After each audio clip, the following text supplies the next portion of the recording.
Yes, my people, a very good morning to you wherever you are in Africa, any part of Africa you are. I am your brother on Salem's block. I know it's in the morning in Africa. You are in Europe, it's still in the morning. In America, it should be in the night. Look, here it's after 2 p.m. Southeast Asia, Malaysia to be precise. And to be honest with you, I purposely delayed today's video for one reason. I want to see how many people will send me a message to ask me a question. Why didn't we receive our first update of the day? I want to hear from you in that comment section, my dear friend. Right now, let's get started. I'm giving you two quick updates on Chelsea and maybe one or two mix up. Yeah. Don't forget, we are blue. My blood is blue. Anyway, so let's get started.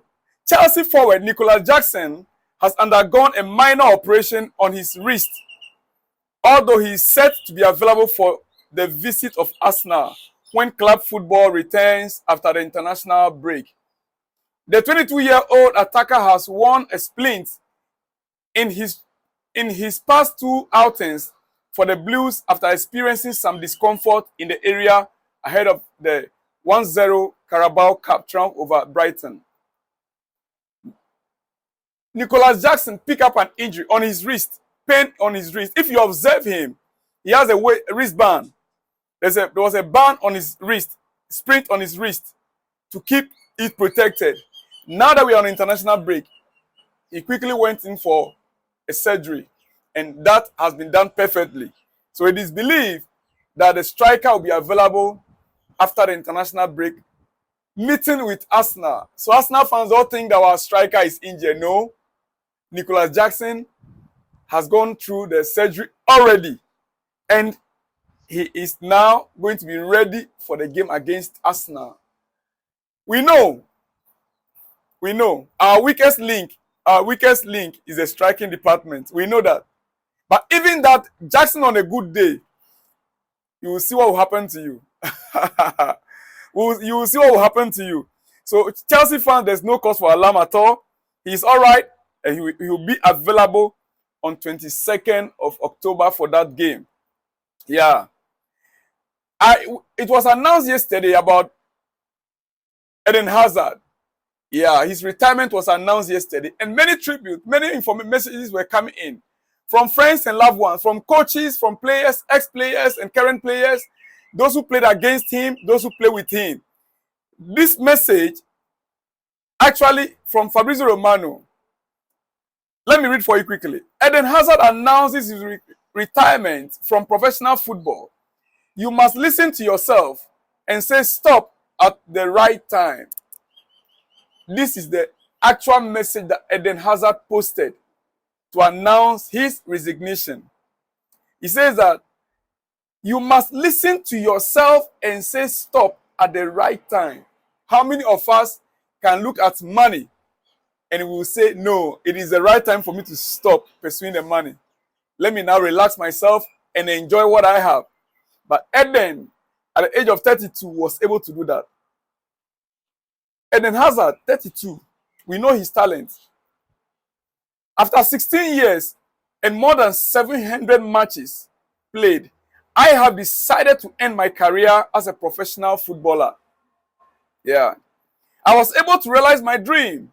I have played and had fun on many pitches around the world. During my career, I was lucky to meet great managers, coaches, and teammates. Thank you to everyone for these great times. I will miss you all. That is from the legend of Chelsea, Eden Hazard.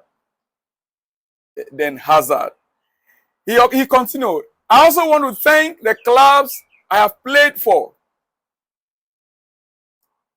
LOSC, that's I believe it's Lions, Chelsea, and Real Madrid. And thanks to the RBFA for my Belgian selection. That's the Belgian National Association, Football Association. A special thank you to my family, my friends, my advisors, and the people who have been close to me in good times and bad times. Finally, a huge thank you to my fans who have followed me all these years, and for your encouragement everywhere I have played. Now it's time to enjoy my loved ones and have new experiences. See you off the field soon, my friends. That was the message posted by Eden Hazard to announce his retirement from international football or professional football. What else will you expect from him? His records are there.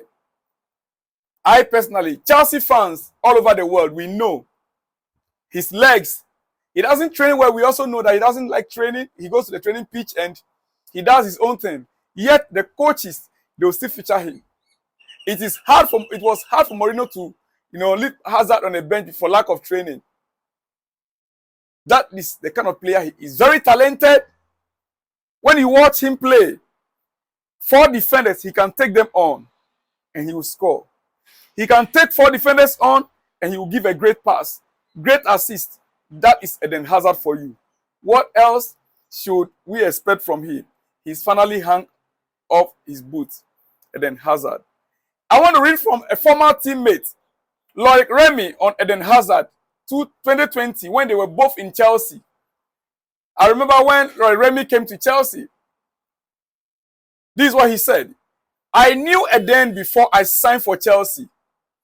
I used to play against him when I was at Marseille and Nice, and he was at Lille. So in my first season at Chelsea, he arrived on the training pitch with his laces undone and welcomed me. I asked him, why are you really going to train like this? He said, yes, no problem. I felt like going into a Chelsea training session that the intensity will be very high because it is such a big club and I put pressure on myself to perform at 100%. So when I look at Eden, he didn't defend well in session either. He gave away the ball. And at the end of the training, I asked, you train like this? He was like, don't worry, I am the boss here. But not in an arrogant way, as he can be casual when he speaks. Then along came the first game for Chelsea, and I am on the bench against Swansea City, September 2014. Diego Costa scored a hat-trick, so Jose Mourinho brings me on, and I score a debut goal. But only after Eden danced around the box with the ball before giving it to Oscar to set it up. I was so happy in the dressing room afterwards. Then Eden came to me and said, now you see who is the boss. And he was the boss in his own eyes because he made everything look easy. He is such a genius and of a player. That is the message from Remy about Eden Hazard. Many messages were coming in, a lot on Twitter. I cannot bring you all because I need to move to other matters. Yeah, we may come back again to Eden Hazard. But if you go to Twitter and you go to most of the news outlets, it has been about Eden Hazard from last night till now. From yesterday till now, it has been about Eden Hazard. And there are arguments about Eden Hazard and Mohamed Salah. Many are arguing, and especially Liverpool fans, they will not understand why people claim Eden Hazard is better than him or Mo Salah. Mo Salah at his age, and he's doing well, he's performing, he scored more goals. But Eden Hazard in his prime, at the age of 25, he was doing wonders with his feet. Let's move on to our coach. Mauricio Pochettino is now going to have an important impact on internal decisions at Chelsea, including more power when it comes to transfers. Yeah. When it comes to transfer, Mauricio Pochettino is going to be having more power to determine which players are to be signed and which players are not to be signed, according to Fabrizio Romano. That is the latest news from Chelsea camp. One United news before we go, and we'll come back shortly in about 2 hours. From Sancho's point of view, this is Manchester United. From Jordan Sancho's point of view, the crux of the issues is that Anthony gets picked no matter how badly he plays or how many mistakes he makes, no matter how many situations he messes up, he is favored by Ten Hag. It's believed from some quarters that the Brazilian gets treated like the manager's golden child. And he knows it and acts like it. His addition last year has been the start of the issue between Ten Hag and Jordan Sancho. Well, we will leave that for Manchester United fans to tell us in the comment section. Is it true that Anthony is being treated like a golden boy in Man United by the coach? Anthony was his player whilst they were in Ajax. Ten Hag is the one that brought him to Ajax, to Manchester United from Ajax.